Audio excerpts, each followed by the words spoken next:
প্রাইমারিতে বৃত্তি পরীক্ষা দিবে অথচ ডাব্লিউএস কোশ্চেন মেকিং শেখো নাই, সেটি কি দুঃখজনক নয়? চলো একটি মেডিসিনে আমরা ডাব্লিউএস কোশ্চেনকে রিকভার করে আসব। This rule will help you to make any kinds of WS questions. আমরা যে কোনো ধরনের ডাব্লিউএস কোশ্চেন এই রুল থেকে আমরা করতে পারবো। প্রায় 95% রিকভার দেবে একটি রুল। আর একটি নিয়ে আমি পরবর্তীতে কথা বলবো। চলো let's get started. How to make WS question, আমরা কিভাবে ডাব্লিউএস কোশ্চেন তৈরি করব।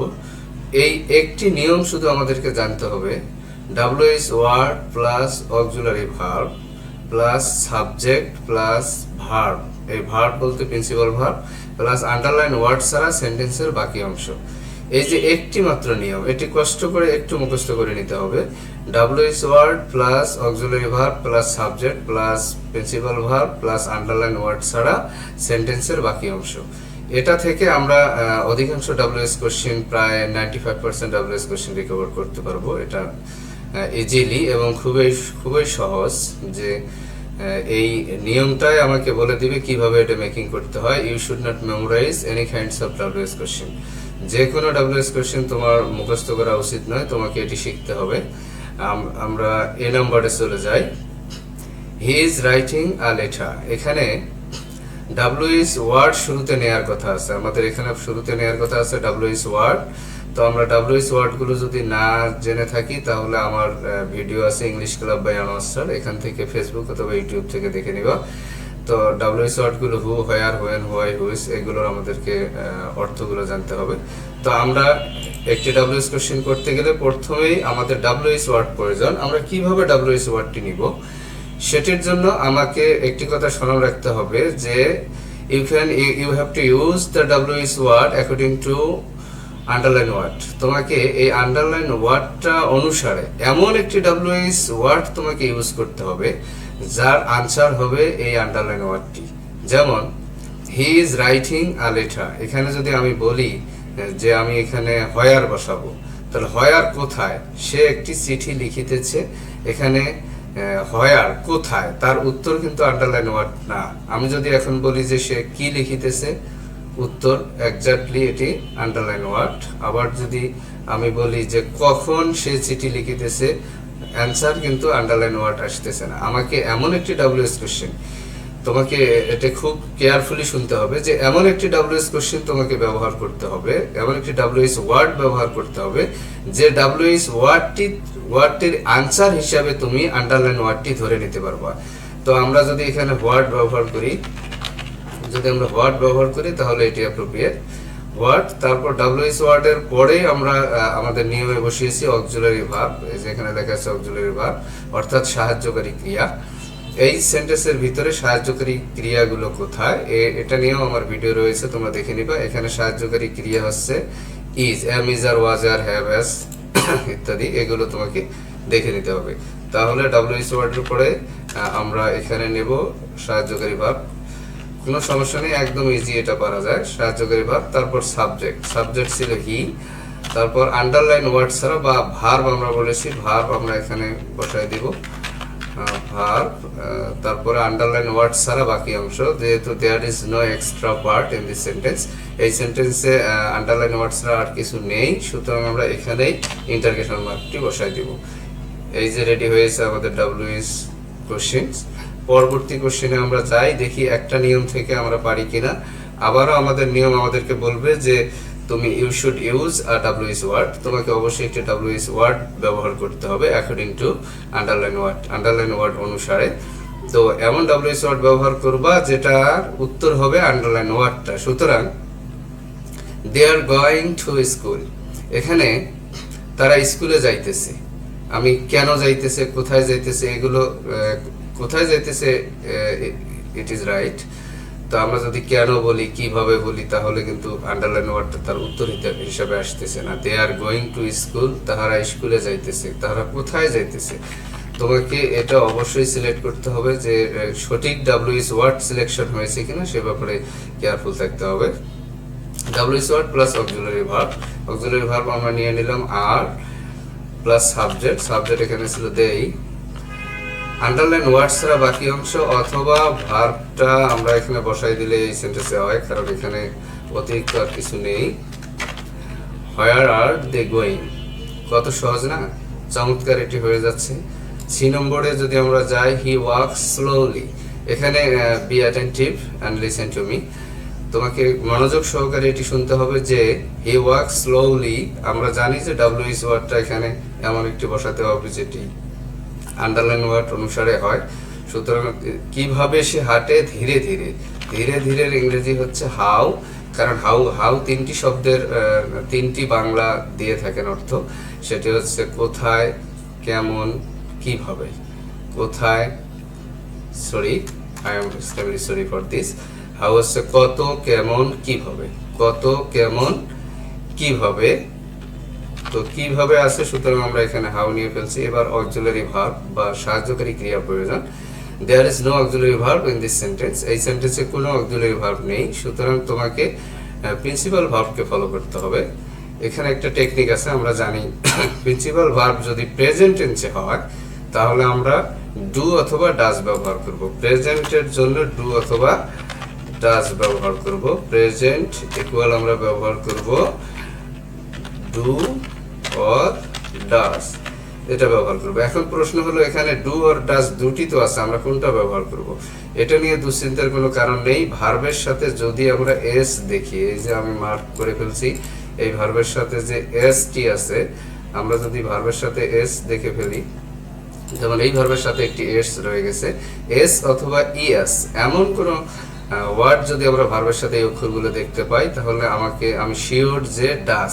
কেন ডাজ? এটা স্মরণ থাকবে কিভাবে, ভার্বের সাথেও এস আছে, ডাজের সাথেও এস আছে, সুতরাং আমরা এখানে ডাজ ব্যবহার করব। ডাজ ডাব্লিউএস ওয়ার্ড সাহায্যকারী ভার্ব পর্যন্ত আমাদের ওকে। এখন আমাদের সাবজেক্ট ছিল হি, এবার ভার্ব WALK ওয়ার্ক, কিন্তু এখানে এসটা দেওয়া যাবে না, এটা মনোযোগ দিয়ে শুনতে হবে। এই এস এর কারণে আমরা ডাজ ব্যবহার করেছি, তোমাদের এটা নিশ্চয়ই স্মরণ আছে যে এস থাকলে আমরা ডাজ দেব, এস যদি না থাকে তাহলে ডু দেব, আর যেখানে ভার্বটি ফার্স্ট ফর্মে থাকবে সেখানে আমরা ডিড দেব। যেহেতু আমরা এস এর কারণে ডাজ ব্যবহার করেছি, সুতরাং এসটা উঠে যাবে। এটি একটি টেকনিক, এটি this is not grammatical rule, এটি গ্রামাটিক্যাল কোনো রুল না। গ্রামাটিক্যাল রুল হচ্ছে subject third person singular number হলে ভার্বের সাথে এস বা ইএস যোগ হয়, এবং subject third person singular number হলে সেটির জন্য ডাজ, অন্যথায় ডু, এবং পাস্ট ইনডিফিনিটের জন্য অলওয়েজ ডিড ব্যবহার হয়। এটি মূলত গ্রামারের নিয়ম।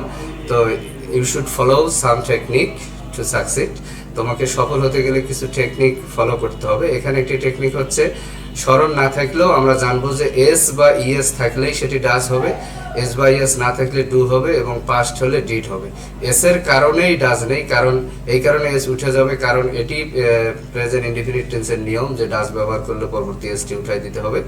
তো এত কিছু মনে না থাকলে আমরা এতটুকু জেনে রাখবো, যেহেতু এস এর জন্য ডাজ নেওয়া হয়েছে, সুতরাং এসটিকে সেন্টেন্স থেকে উঠাই দিতে হবে। তো আমরা এতটুকু অংশ কেটে দিলাম। পরবর্তী সেন্টেন্সে আমরা যদি যাই, same he saw a tiger in the forest, এখানে দেখা গেছে যে এই ভার্বটি যে একটু আগেই আমি বলেছিলাম যে পাস্ট হলে ডিড, সেম কেস এখানে এসেছে।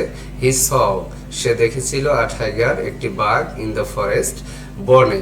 কোথায় দেখেছিল? বনে। আমরা সবাই এটা বুঝে গেছি যে এখানে হোয়ার হবে, হোয়ার প্লাস অক্সিলারি ভার্ব বা সাহায্যকারী ক্রিয়া আমাদের এখন প্রয়োজন, কিন্তু there is no auxiliary verb in this sentence, এই সেন্টেন্সে কোনো অক্সিলারি ভার্ব নেই, সুতরাং তোমাকে অক্সিলারি ভার্ব নিতে হবে কোথা থেকে? According to principal verb, principal verb থেকে নিতে হবে।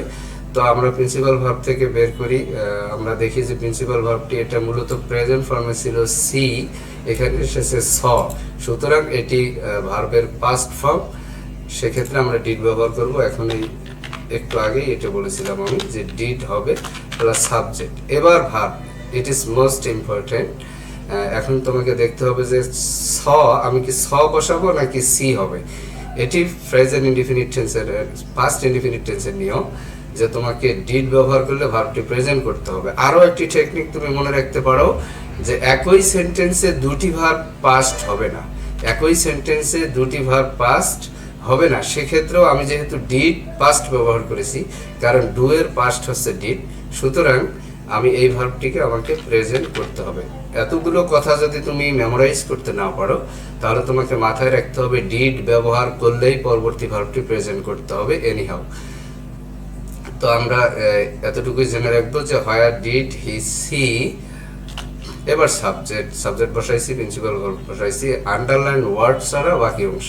তাহলে আমাদের ইন দ্য ফরেস্ট, এখানে আন্ডারলাইন ওয়ার্ড আছে, তাহলে বাকি কি আছে, আ টাইগার, আমরা এখানে আ টাইগার বসাই দেব। একবারে ইজি, যারা দীর্ঘদিন যাবত এগুলো মুখস্থ করতেছো, এগুলো মুখস্থ করা যাবে না, তাহলে লেখাপড়া করতে অনীহা আসবে। আর যে কোনো কম্পিটিশনমূলক এক্সামগুলোতে তোমরা এগুলো পারবা না, কারণ তোমাদের বই থেকে এগুলো হুবহু কমন ধরার কোনো সুযোগ নেই। তো আমরা এগুলো অবশ্যই আমাদেরকে জানতে হবে। You should learn English properly, এখানে লেখা আছে ইউ শুড, তোমার উচিত লার্ন ইংলিশ শেখা প্রপারলি, সঠিকভাবে। প্রপারলিতে যদি আন্ডারলাইন থাকতো তাহলে আমরা কিভাবে নিয়ে আসতাম। এখন যেহেতু ইংলিশের নিচে আন্ডারলাইন করা আছে, সুতরাং আমাকে দিতে হবে হোয়াট, এই ডাব্লিউএস ওয়ার্ডটি সঠিকভাবে সিলেকশন করতে হবে। একই নিয়ম ওই একটাই, ডাব্লিউএস ওয়ার্ডের পরেই অক্সিলারি ভার্ব। অক্সিলারি ভার্ব এখানে মডেল ভার্ব থেকে এসেছে, শুড, হোয়াট শুড। এবার সাবজেক্টের ক্ষেত্রে একটা বিষয় তোমাকে অবশ্যই স্মরণ রাখতে হবে যে সাবজেক্ট সেকেন্ড পারসন যদি হয়, ইউ যদি হয়, তোমাকে আই করতে হবে, কারণ তুমি নিজেই যদি প্রশ্ন করো নিজেই উত্তর দেওয়া যাবে না। অর্থাৎ এই ফাংশনটা একটু আলোচনা লাগবে, যে তোমাকে বলছে you should learn English properly, তোমার উচিত ইংরেজি শেখা। তুমি যদি আবার বলো তোমার উচিত কি শেখা, তাহলে এই প্রশ্নটা এবং উত্তরটা একই সাবজেক্টের উপরে ডিপেন্ডেবল হয়ে যাচ্ছে, সুতরাং এটা আই হবে। তো এত কিছু মনে না রাখতে পারলেও তোমাকে এটা নোটেড করে মনে রাখতে হবে যে ইউ থাকলে আমাকে সাবজেক্টে আই দিতে হবে ডাব্লিউএস কোশ্চেনের ব্যাপারে। তো হোয়াট শুড আই, ভার্ব হচ্ছে লার্ন, আন্ডারলাইন ওয়ার্ড ছিল ইংলিশ, সুতরাং আন্ডারলাইন ওয়ার্ডটি আমাকে বাদ দিতে হবে, এটি ক্রস। তাহলে বাকি আছে কি, প্রপারলি।